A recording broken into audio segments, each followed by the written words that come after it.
Topic है RTE act 2009। RTE का full form है राइट टू एजुकेशन एक्ट। अब 30 टाइम्स RTE एक्ट सुनने के लिए रेडी हो जाइए। क्वेश्चन नंबर 1 है RTE एक्ट लागू हुआ 2005, 2009, 2010 या फिर 2012। राइट आंसर है ऑप्शन नंबर सी। क्या है? 2010। RTE एक्ट कब लागू हुआ? 2010 में। व्याख्या है RTE एक्ट अधिनियम 1 अप्रैल 2010 से लागू हुआ। 1 अप्रैल 2010। क्वेश्चन नंबर 2 है RTE एक्ट किस आयु वर्ग के बच्चों पर लागू होता है? 3 से 6 वर्ष, 6 से 14 वर्ष, 6 से 18 वर्ष, 0 से 14 वर्ष। राइट आंसर है ऑप्शन नंबर बी। क्या है? 6 से 14 वर्ष। RTE एक्ट किस आयु वर्ग के बच्चों पर लागू होता है? 6 से 14 वर्ष के बच्चों पर लागू होता है RTE एक्ट। यह 6 से 14 वर्ष के बच्चों के लिए निःशुल्क व अनिवार्य शिक्षा सुनिश्चित करता है। क्वेश्चन नंबर 3 है RTE एक्ट किस अनुच्छेद के अंतर्गत आता है? अनुच्छेद 19, अनुच्छेद 21, अनुच्छेद 21A, अनुच्छेद 45। राइट आंसर है ऑप्शन नंबर सी, अनुच्छेद 21A में। RTE एक्ट किस अनुच्छेद के अंतर्गत आता है? अनुच्छेद 21A के अंतर्गत। 86वां संविधान संशोधन अनुच्छेद 21A RTE act. Question number 4 है RTE एक्ट का मुख्य उद्देश्य है उच्च शिक्षा, व्यावसायिक शिक्षा, निःशुल्क एवं अनिवार्य शिक्षा, केवल प्राथमिक शिक्षा। राइट आंसर है ऑप्शन नंबर सी, निःशुल्क एवं अनिवार्य शिक्षा। RTE एक्ट का मुख्य उद्देश्य क्या है? निःशुल्क एवं अनिवार्य शिक्षा। हर बच्चे को निःशुल्क एवं अनिवार्य शिक्षा देना इसका उद्देश्य है। क्वेश्चन नंबर 5 है RTE एक्ट के अंतर्गत शिक्षा का स्तर है प्री प्राइमरी, प्राथमिक, प्राथमिक व उच्च प्राथमिक, माध्यमिक। राइट आंसर है ऑप्शन नंबर सी, प्राथमिक व उच्च प्राथमिक। RTE एक्ट के अंतर्गत शिक्षा का स्तर क्या है? प्राथमिक व उच्च प्राथमिक। कक्षा 1 से 8 तक लागू है।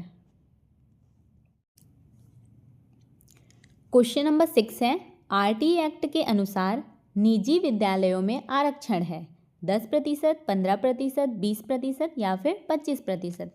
कितना है निजी विद्यालयों में आरक्षण? 25%। RTE एक्ट के अनुसार निजी विद्यालयों में आरक्षण कितना है? 25%। कमजोर वर्गों के लिए 25% सीटें क्या है? आरक्षित हैं। क्वेश्चन नंबर 7 है RTE एक्ट में किसे कमजोर वर्ग कहा गया है? केवल SC ST, केवल अल्पसंख्यक, सामाजिक व आर्थिक रूप से पिछड़े बच्चे, केवल ग्रामीण बच्चे। राइट आंसर है ऑप्शन नंबर सी, सामाजिक व आर्थिक रूप से पिछड़े बच्चे। RTE एक्ट में किसे कमजोर वर्ग कहा गया है? किसे कहा गया है? सामाजिक व आर्थिक रूप से पिछड़े बच्चों को। आर्थिक व सामाजिक रूप से कमजोर वर्ग शामिल हैं। क्वेश्चन नंबर 8 है RTE एक्ट में निःशुल्क शिक्षा का अर्थ है केवल फीस माफ, केवल किताबें, कोई भी शुल्क नहीं, शिक्षा से जुड़ा कोई खर्च नहीं। राइट आंसर है ऑप्शन नंबर डी, शिक्षा से जुड़ा कोई खर्च नहीं। RTE एक्ट में निःशुल्क शिक्षा का क्या अर्थ है? शिक्षा से जुड़ा कोई भी खर्च नहीं। फीस, पुस्तकें, यूनिफॉर्म सभी शामिल हैं। क्वेश्चन नंबर 9 है RTE एक्ट के अनुसार विद्यालय की दूरी प्राथमिक स्तर पर अधिकतम कितनी हो सकती है? 1 किलोमीटर, 2 किलोमीटर, 3 किलोमीटर या फिर 5 किलोमीटर। राइट आंसर है option number A, 1 kilometre. RTE act के अनुसार विद्यालय की दूरी प्राथमिक स्तर पर अधिकतम कितनी हो सकती है? 1 किलोमीटर। प्राथमिक विद्यालय 1 किलोमीटर के भीतर होनी चाहिए।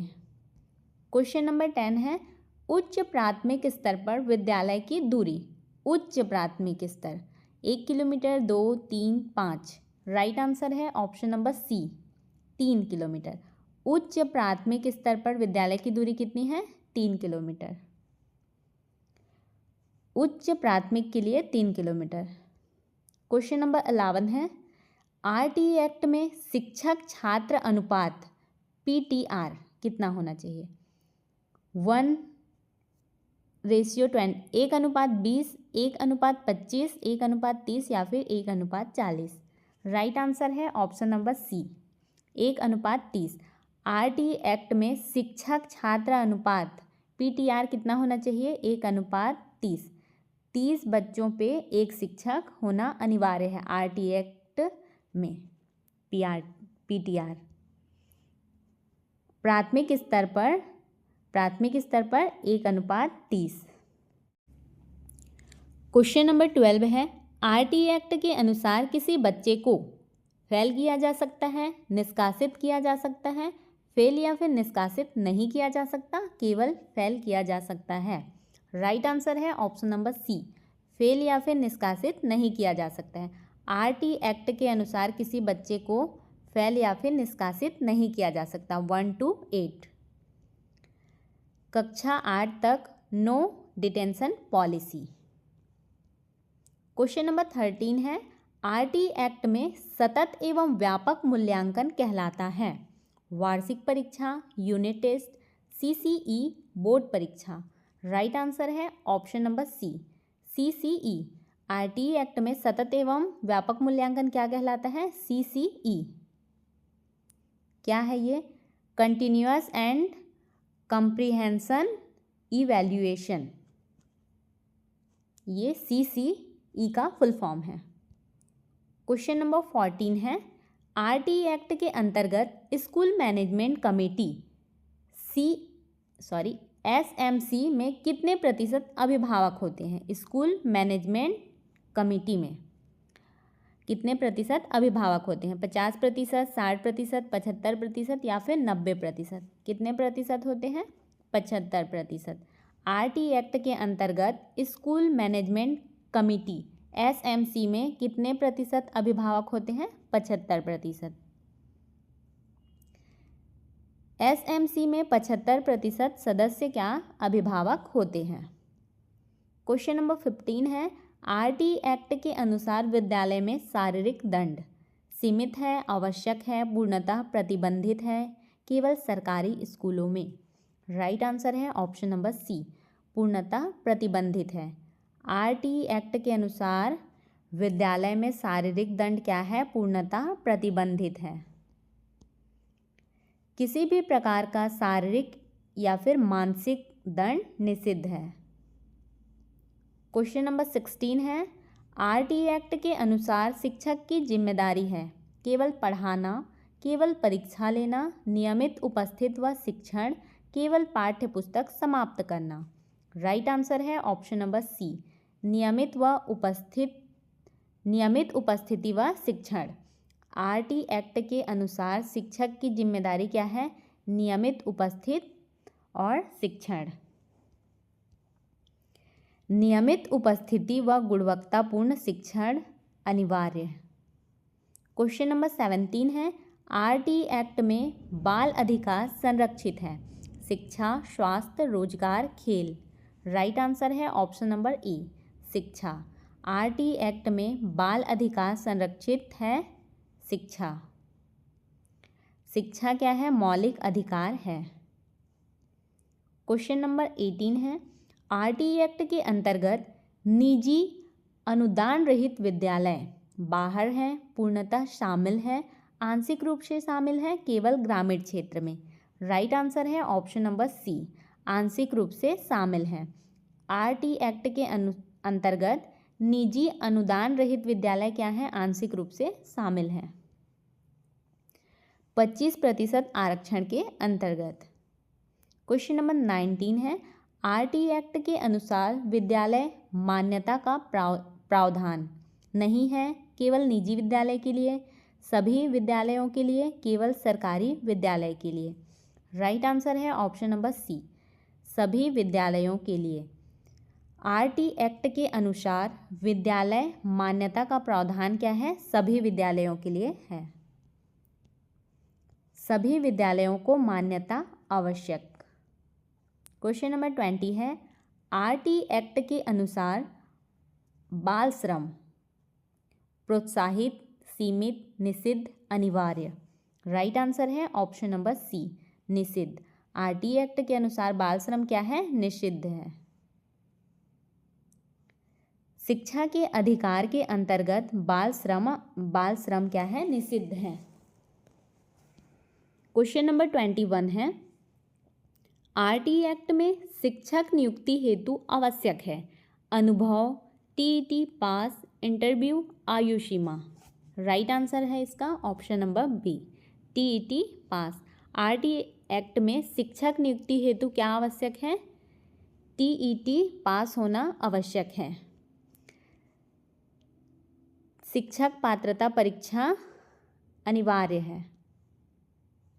क्वेश्चन नंबर 22 है, आरटी एक्ट में विद्यालय का प्रकार केवल सरकारी, केवल निजी, सरकारी व निजी दोनों, केवल केंद्रीय विद्यालय? राइट आंसर है ऑप्शन नंबर सी, सरकारी व निजी दोनों। आरटी एक्ट में विद्यालय का प्रकार क्या है? सरकारी व निजी दोनों, दोनों पर लागू। क्वेश्चन नंबर 23 है, आरटी एक्ट में बच्चों के साथ भेदभाव स्वीकार्य, आंशिक, पूर्णतः निषिद्ध, केवल सरकारी स्कूल में? राइट आंसर है ऑप्शन नंबर सी, पूर्णतः निषिद्ध। आरटी एक्ट में बच्चों के साथ भेदभाव करना क्या है? पूर्णतः निषिद्ध है। समान अवसर का अधिकार। क्वेश्चन नंबर 24 है, आरटी एक्ट में पाठ्यक्रम रटंत आधारित, बाल केंद्रित, शिक्षक केंद्रित, परीक्षा केंद्रित? राइट आंसर है ऑप्शन नंबर बी, बाल केंद्रित। आरटी एक्ट में पाठ्यक्रम क्या है? बाल केंद्रित। बाल केंद्रित एवं गतिविधि आधारित। क्वेश्चन नंबर 25 है, आरटी एक्ट में अभिभावकों की जिम्मेदारी फीस देना, बच्चे को स्कूल भेजना, परीक्षा लेना, पाठ्यक्रम बनाना? राइट आंसर है ऑप्शन नंबर बी, बच्चे को स्कूल भेजना। आरटी एक्ट में अभिभावकों की क्या जिम्मेदारी है? बच्चे को स्कूल भेजना, बच्चे को विद्यालय में नामांकित कराना। क्वेश्चन नंबर 26 है, आरटी एक्ट के अनुसार विद्यालय में प्रवेश परीक्षा द्वारा, साक्षात्कार द्वारा, बिना परीक्षा, केवल मेरिट से? राइट आंसर है ऑप्शन नंबर सी, बिना परीक्षा। आरटी एक्ट के अनुसार विद्यालय में प्रवेश बिना परीक्षा के। प्रवेश में कोई परीक्षा या फिर इंटरव्यू नहीं। क्वेश्चन नंबर 27 है, आरटी एक्ट में मिड डे मील उल्लेख नहीं, अनिवार्य, वैकल्पिक, केवल ग्रामीण क्षेत्रों में? राइट आंसर है ऑप्शन नंबर बी, अनिवार्य। आरटी एक्ट में मिड डे मील क्या है? अनिवार्य है। पोषण व उपस्थिति हेतु अनिवार्य है। क्वेश्चन नंबर 28 है, आरटी एक्ट में विशेष आवश्यकता वाले बच्चे अलग रखे जाते हैं, बाहर हैं, शामिल हैं, केवल विशेष विद्यालय में? राइट आंसर है ऑप्शन नंबर सी, शामिल हैं। आरटी एक्ट में विशेष आवश्यकता वाले बच्चे क्या हैं? शामिल हैं। समावेशी शिक्षा का प्रावधान है। नेक्स्ट क्वेश्चन है, आरटी एक्ट के अनुसार शिक्षक स्थानांतरण मना है, शिक्षा बाधित ना हो, अनिवार्य, हर साल? राइट आंसर है ऑप्शन नंबर बी, शिक्षा बाधित ना हो। आरटी एक्ट के अनुसार शिक्षक स्थानांतरण शिक्षा बाधित ना हो। शिक्षण प्रभावित नहीं होना चाहिए। क्वेश्चन नंबर 30 है, आरटी एक्ट 2009 का सार है परीक्षा सुधार, शिक्षक सुधार, शिक्षा का मौलिक अधिकार, उच्च शिक्षा? राइट आंसर है ऑप्शन नंबर सी, शिक्षा का मौलिक अधिकार। आरटी एक्ट 2009 का सार क्या है? शिक्षा का मौलिक अधिकार। शिक्षा को मौलिक अधिकार बनाना ही मुख्य उद्देश्य है। इसका PDF आपको हमारे टेलीग्राम चैनल पे मिल जाएगा। आपको हमारी यह वीडियो कैसी लगी कमेंट करके ज़रूर बताएं। यदि आपको हमारी वीडियो हेल्पफुल लगी हो तो वीडियो को लाइक करें, अपने दोस्तों के साथ शेयर करें और चैनल को सब्सक्राइब करना बिल्कुल भी ना भूलें।